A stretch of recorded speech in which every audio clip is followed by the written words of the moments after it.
में हम देखेंगे कि डिज़ाइन हम फ्लक्चुएटिंग लोड के अंदर कैसे करते हैं। पहला हमारे पास जो केस रहता है वो रहता है इनफाइनाइट साइकिल के लिए।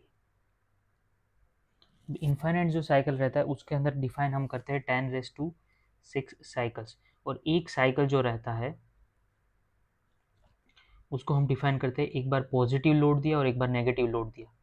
तो ऐसे जैसे वर्कपीस हमारा है और उसके अंदर हम ये स्ट्रेस वैल्यू है जो टाइम के साथ हम वेरी करते हैं, वैसे प्लस में जाता है माइनस में जाता है, और हो सकता है कि ये जो वैल्यूज़ है वो हमेशा पॉजिटिव रहे, लेकिन एक मैक्सिमम वैल्यू रहता है, एक मिनिमम वैल्यू रहता है। तो टाइम के साथ अगर हम लोड को वेरी करते हैं तो उसको बोलते हैं एक साइकिल। और ये पर्टिकुलर यहाँ पे पॉजिटिव गया और फिर नेगेटिव आया, तो इसको हम एक 360 डिग्री रोटेशन जब हुआ तो इसको बोलते हैं एक साइकिल। तो ऐसे कंटिन्यूसली हम 10⁶ साइकिल तक जाते हैं तो उसको बोलते हैं इनफाइनाइट साइकिल। अब हमको एंड्योरेंस लिमिट पता होता है मटेरियल का, जो कि करेक्टेड एंड्योरेंस लिमिट आता है, और ये हम रोटेटिंग बीम एक्सपेरिमेंट से लेते हैं जहाँ पर ये इनफाइनाइट साइकिल्स तक जाता है 10⁶ साइकिल या फिर उससे ज़्यादा। तो हम ये डिफाइन करते हैं कि ये इनफाइनाइट टाइम्स तक ये चलता रहेगा, मतलब 10⁶ साइकिल से ज़्यादा वो अगर लोड ले लेता है तो उसको हम इनफाइनाइट साइकिल दे देते। तो वो पॉइंट पे जो हम, जैसे हम पहले एक वर्कपीस है हमारा, उसको हम 100 मेगापास्कल से लोड किए। अब इसके अंदर हम कंप्रेशन और टेंसाइल लोड देते रहे कंटिन्यूसली, तो 100 मेगापास्कल प्लस और 100 मेगापास्कल माइनस। तो ऐसे हम अगर 10⁶ साइकिल तक अगर पहुंच जाते तो इसको हम इनफाइनाइट साइकिल बोलते हैं। अब हमने क्या किया कि हम इंक्रीज कर दिया लोड को, अब हमने प्लस माइनस 120 डिग्री पे लोड करना चालू किया। तो प्लस माइनस 120 मेगापास्कल पे अगर ये लोड हो रहा है तो इसका जो लाइफ साइकिल रहेगा वो कम हो जाएगा, 10⁵ हो जाएगा। तो ऐसा करके हमको एक ग्राफ मिलता है जहाँ पर हम लोड देते हैं ऐसी मतलब मेगापास्कल में ही वैल्यू है जो हम लोड देते हैं, और यहाँ पर रहता है नंबर ऑफ साइकिल्स रहता है। तो उसमें क्या रहता है, पहले हम जब हायर लोड पे यहाँ पर लेते हैं तो हमको कम नंबर ऑफ साइकिल मिलता है, उसके बाद जैसे ही हम लोड कम करते हैं तो नंबर ऑफ साइकिल्स बढ़ते रहते हैं। तो ऐसा करके हमको लोड मिलता है और एक टाइम के बाद ये लाइन ऐसे स्ट्रेट हो जाता है। तो ये पर्टिकुलर जो वैल्यू है उसको हम बोलते हैं SE, इसको हम एंड्योरेंस लिमिट बोलते हैं। और जो ये ग्राफ का वैल्यू है तो SC की जगह SF बोलते हैं, उसको फटीग लाइफ बोलते हैं। तो फटीग लाइफ ऐसे पूरा वेरी करता है नंबर ऑफ साइकिल के हिसाब से, और एक टाइम के बाद आके कांस्टेंट हो जाता है। जहाँ पर कांस्टेंट हो जाता है उस वैल्यू को यहाँ पर नंबर ऑफ साइकिल 10⁶ हो जाता है। और मेटल्स के लिए जनरली होता है, और पॉलीमर्स के लिए अप्रोक्सीमेटली 10⁶ साइकिल्स तक रहता है, पॉलीमर्स या प्लास्टिक्स के लिए। लेकिन ये मेटल्स के लिए 10⁶ हम डिफाइन करते हैं। तो ये जो रहता है, जिस लोड पे ये इनफाइनाइट साइकिल देने लगता है उस लोड पे हम उसको करेक्टेड एंड्योरेंस लिमिट बोलते हैं, जो कि रोटेटिंग बीम से आता है। ये एक्चुअली करेक्टेड नहीं बोलते, इसको हम रोटेटिंग बीम से निकालते हैं।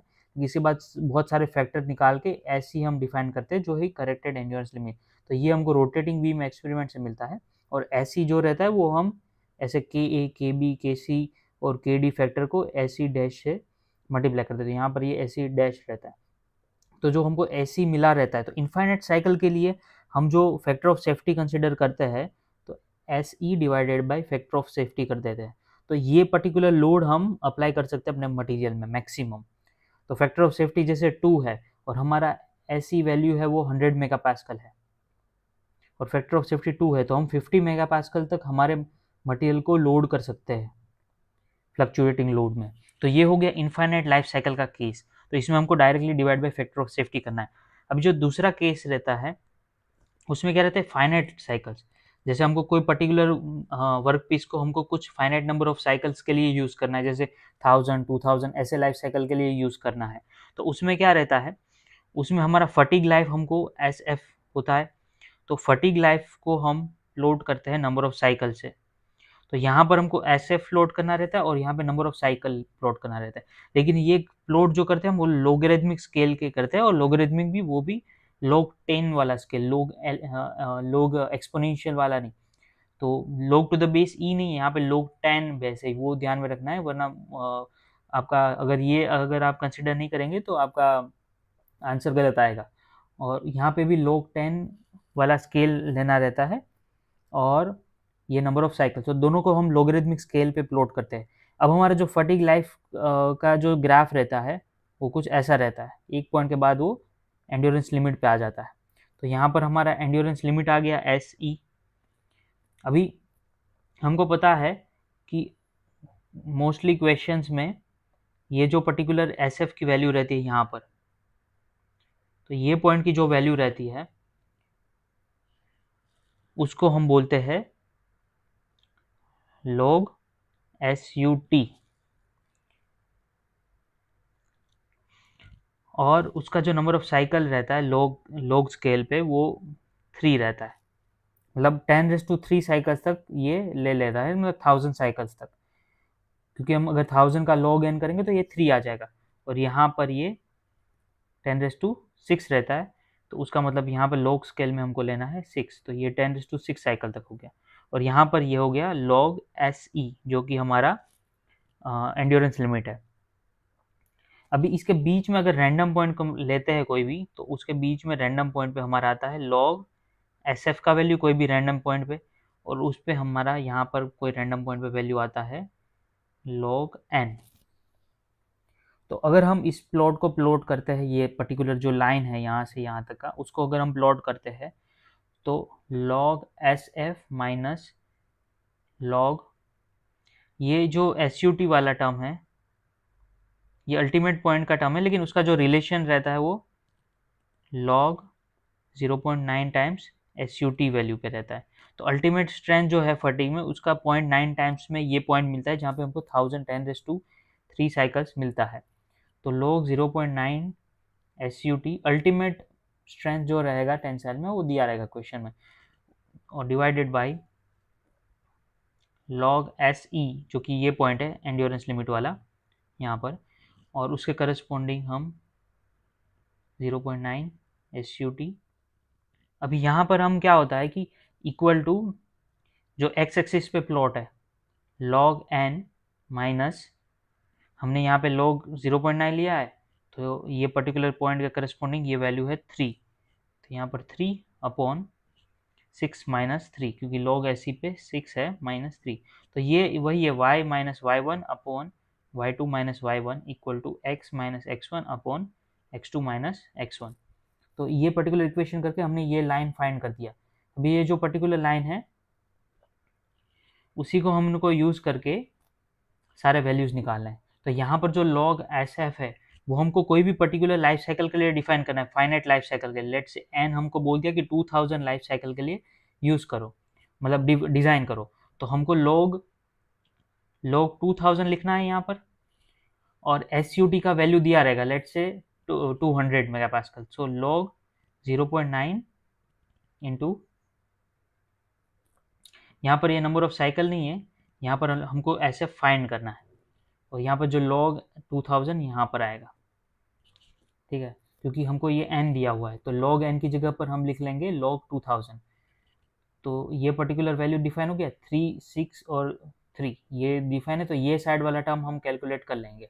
अब यहाँ पर हमको SF फाइंड करना है, तो log SUT का वैल्यू दिया रहेगा क्वेश्चन में, तो ये भी फाइंड हो जाएगा, और यहाँ पे SE है वो भी क्वेश्चन में दिया रहेगा कितने पे वो 10⁻6 साइकिल अचीव करता है, तो log SE का वैल्यू भी हम लिख लेंगे, और अगेन ये वैल्यू तो हमको पता ही है जो सिमिलर टू ये वैल्यू आएगा, तो हम यहाँ से बाकी सब वैल्यू पता है, बस हमको ये एक log SF का वैल्यू नहीं पता है, तो हम यहाँ से log SF का वैल्यू निकाल लेंगे, और हम बोल देंगे कि SF का जो आंसर आता है उतने पे ये 2000 नंबर ऑफ साइकिल्स सर्वाइव करेगा।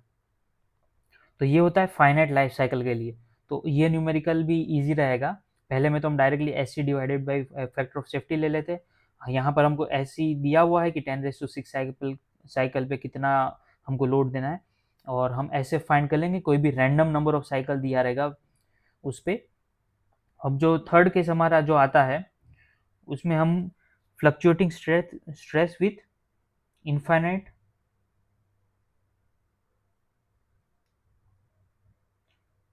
जो थर्ड केस है हमारा, तो ये जो दोनों केस हमने पहले देखे वो दोनों केस में क्या था कि हमारा जो स्ट्रेस साइकिल था, जो हम स्ट्रेस देते हैं टाइम के साथ, उसको हम 0 पॉइंट से ही प्लस एंड माइनस कराते थे। मतलब मीन स्ट्रेस जो था हमारा सिग्मा मीन, जो कि maximum plus minimum divided by 2 रहता है। तो ये हमारा मैक्सिमम वैल्यू है, ये हमारा मिनिमम वैल्यू है।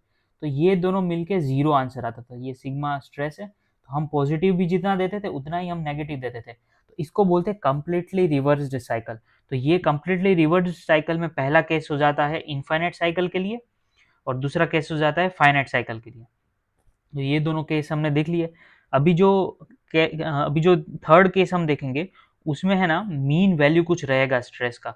मतलब हमारा जो स्ट्रेस रहेगा वो सेंटर से पास ना होते हुए वो कहीं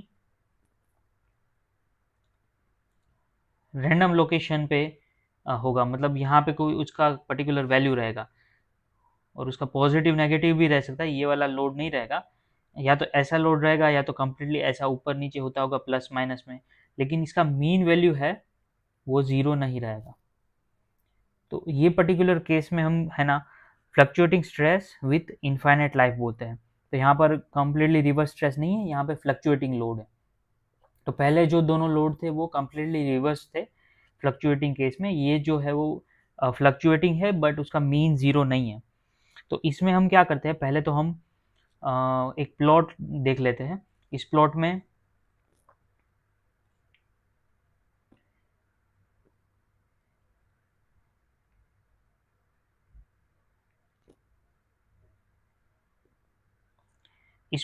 हम यहाँ पर सिग्मा एम्पलीट्यूड प्लॉट करेंगे, जिसका वैल्यू रहता है sigma maximum minus sigma minimum divide by 2। और हमको ये जो पर्टिकुलर वैल्यूज है प्लस और माइनस के, मैक्सिमम और मिनिमम कितने होते हैं, सिग्मा मैक्सिमम और सिग्मा मिनिमम, ये हमको क्वेश्चन में दिए रहते हैं। और यहाँ पे हम सिग्मा मीन फाइंड करते हैं, जिसका वैल्यू हमको निकालना रहता है sigma max plus sigma mean divide by 2। तो ये दोनों वैल्यूज तो हम निकाल लेंगे। अब हमको यही यही यहाँ पर ही प्लॉट करना रहता है एक वैल्यू, जिसका वैल्यू रहता है एस ई। मतलब ये हमारा एंड्योरेंस लिमिट हम प्लॉट करेंगे, और यहाँ पर हम दो वैल्यूज प्लॉट करेंगे, एक तो येल्ड स्ट्रेंथ इन टेंसाइल और एक तो अल्टीमेट स्ट्रेंथ इन टेंसाइल। तो ये तीनों वैल्यूज हमको क्वेश्चन में दिए रहेंगे, S E, yield strength in tensile और अल्टीमेट स्ट्रेंथ इन टेंसाइल। तो एस ई है वो एंड्योरेंस लिमिट है करेक्टेड वाला। तो ये वैल्यूज हमने डिफाइन कर लिए, और हम अब यहाँ पर कुछ लाइंस ड्रॉ करेंगे।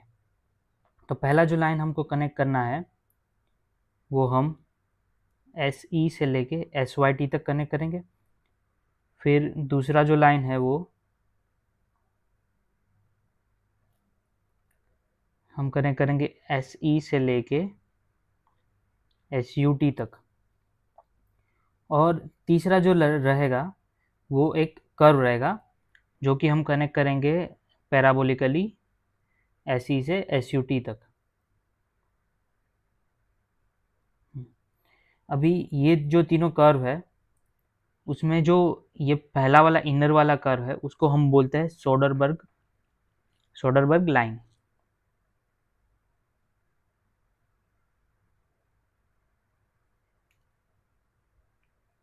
Soderbergh line. जो दूसरा वाला लाइन है उसको हम बोलते हैं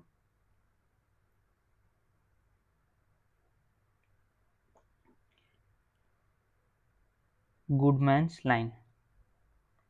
और जो तीसरा वाला पैराबोला है उसको हम बोलते हैं जर्बर पैराबोला।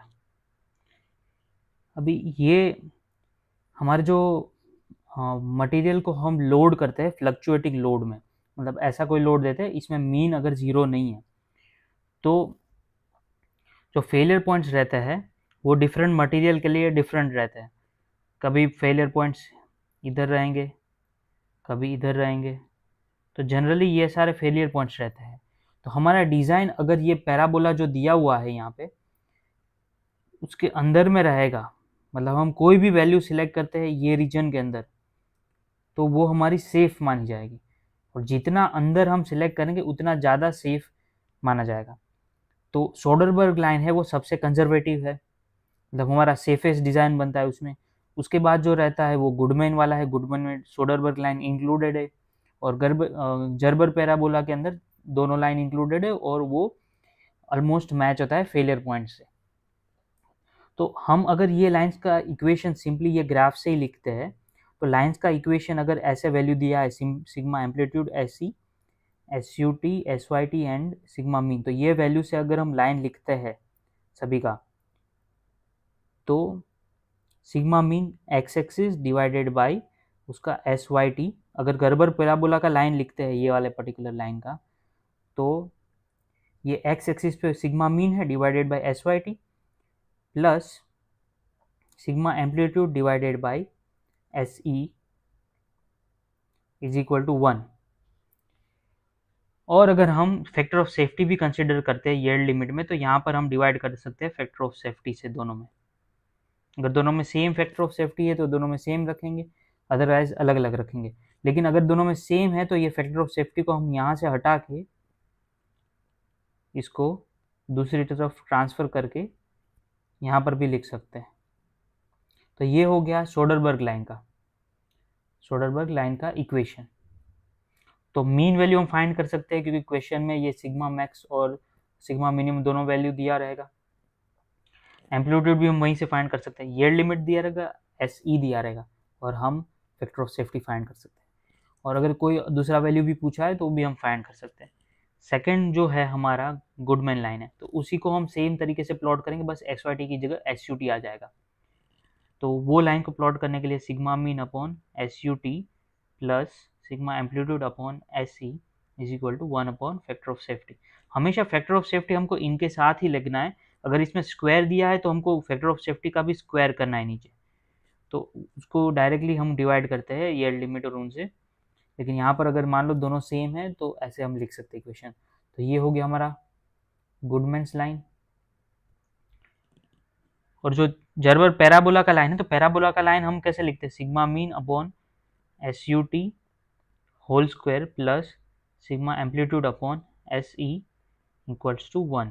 तो हम ऐसे पैराबोला रहता है तो हम sigma mean upon S U T का whole square upon sigma amplitude upon S C equal to 1 ऐसा पैराबोला का इक्वेशन लेता है। तो ये जर्बर पैराबोला का इक्वेशन हो गया। और अगर हम यहाँ पर अगर फैक्टर ऑफ सेफ्टी लगाते हैं तो यहाँ पर divide by factor of safety रहेगा जो कि ब्रैकेट के अंदर रहेगा, और यहाँ पर भी फैक्टर ऑफ सेफ्टी रहेगा। तो अगर मैं इस इक्वेशन को लिखता हूँ, factor of safety into sigma mean upon S U T whole square plus sigma amplitude into factor of safety upon S C is equal to 1। तो ये तीनों इक्वेशन है। अभी ये तीनों इक्वेशंस के अलावा भी एक मॉडिफाइड गुडमैन क्राइटेरिया रहता है 4th नंबर पे। तो मॉडिफाइड गुडमैन क्राइटेरिया, तो मॉडिफाइड गुडमैन क्राइटेरिया में क्या रहता है, हम सेम जो लाइंस हमने प्लॉट किए थे सिग्मा एम्पलीट्यूड और सिग्मा मीन का, उसमें हमने जो पॉइंट्स कंसिडर किए थे, यहाँ पर किया था एस ई और यहाँ पर किया था S Y T yield limit, और हमारा एक पॉइंट था एस यू टी। तो हम यहाँ पर एक और एडिशनल पॉइंट ऐड करते हैं ऊपर की तरफ। तो अगर मैं इसको थोड़ा नीचे प्लॉट करता हूँ, यहाँ पर एस ई, तो यहाँ पर एस वाई टी हम यील्ड लिमिट दोनों साइड में कंसिडर करते हैं। तो यहाँ पर हमको ये पता होना चाहिए एस ई सबसे छोटा होता है, देन यील्ड लिमिट आता है और देन अल्टीमेट लिमिट आता है।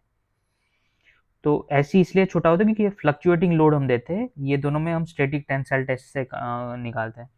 अभी जो हम इसमें लाइन प्लॉट्स करते हैं, तो गुडमैन लाइन तो हमको पता है एस यू टी को हम डायरेक्टली कनेक्ट कर देते हैं, तो ये हमारा गुडमैन लाइन हो गया।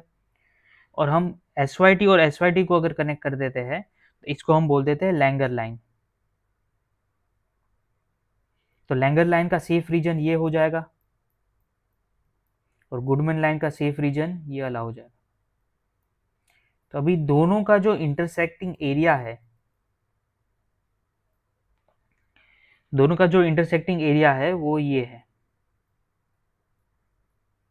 तो हम इसमें दोनों लाइंस को कंसिडर कर लेते हैं, और जो भी हमको बेस्ट रिजल्ट देता है, जो भी हमको कंजर्वेटिव रिजल्ट देता है, उसको हम कंसिडर करते हैं। तो गुडमैन लाइन का तो हमको पता है sigma mean upon S U T plus sigma amplitude upon S C equal to 1 upon factor of safety. तो ये हो गया गुडमैन लाइन। और जो लैंगर लाइन है उसमें हमको sigma mean upon S Y T plus sigma amplitude upon S Y T equal to 1 upon factor of safety. तो यहाँ पर दोनों SYT ही रहेगा, क्योंकि यहाँ पर भी SYT है, यहाँ पर भी SYT है।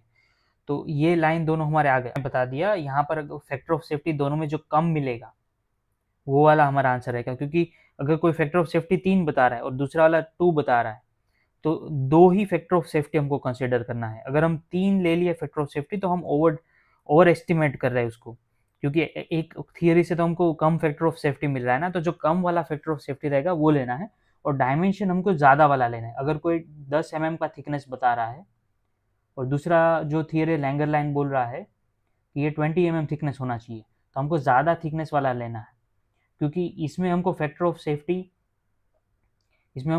सेफ्टी ज़्यादा मिल रहा है और इसमें कम मिल रहा है। तो फैक्टर ऑफ सेफ्टी हमको हमेशा जो भी आंसर में आता है वो कम लेना है, और जो डायमेंशंस आते हैं वो हमको ज़्यादा लेना है। लेकिन हमको कैलकुलेट दोनों से ही करना है, दोनों को करने के बाद ही हमको फाइनल आंसर सिलेक्ट करना है, अगर हमको मॉडिफाइड गुडमैन क्राइटेरिया बताया गया है। तो ये थी कुछ थियरीज, इसमें हमने काफ़ी सारे वेराइटीज़ ऑफ फ्लक्चुएटिंग लोड्स देखे। एक बार देखते, एक होता है इनफाइनाइट साइकिल, अगर यहाँ पे सिग्मा मीन 0 है तभी हमको कंसिडर करना है। दूसरा होता है फाइनाइट साइकिल, यहाँ पर भी सिग्मा मीन 0 है। तो ये हो गया completely reverse stress. Completely reverse मतलब ये सेंट्रल लाइन पे 0 रहेगा, पॉजिटिव और नेगेटिव वैल्यू सेम रहेंगे। तो यहाँ पर पॉजिटिव वैल्यू सेम रहेगा, यहाँ पर नेगेटिव वैल्यू सेम रहेगा, और ये मीन लाइन से पास होगा। फिर तीसरा वाला केस रहा जिसमें मीन स्ट्रेस 0 नहीं है, तो उसमें हमने देखा सोडरबर्ग लाइन, गुडमैन लाइन और जर्बर पैराबोला, ये तीनों का इक्वेशन है। और मॉडिफाइड गुडमैन में हमने लैंगर लाइन देखा। तो ये कुछ थियरीज थे, इससे डेफिनेटली क्वेश्चंस आता है, हर अल्टरनेट ईयर पे आता है गेट एग्जाम में, और वेरी कैलकुलेटिव बेस्ड है, थोड़ा लेंदी रहता है लेकिन सिंपल रहता है, स्ट्रेट फॉरवर्ड आंसर आता है और इतना कोई कॉम्प्लिकेटेड चीज़ है नहीं। तो बस आपको क्लियर कंसेप्ट होना चाहिए और कहाँ पे कौन सा थियरी लगाना है ये आपको पता होना चाहिए। So thank you for watching this video and see you in the next video.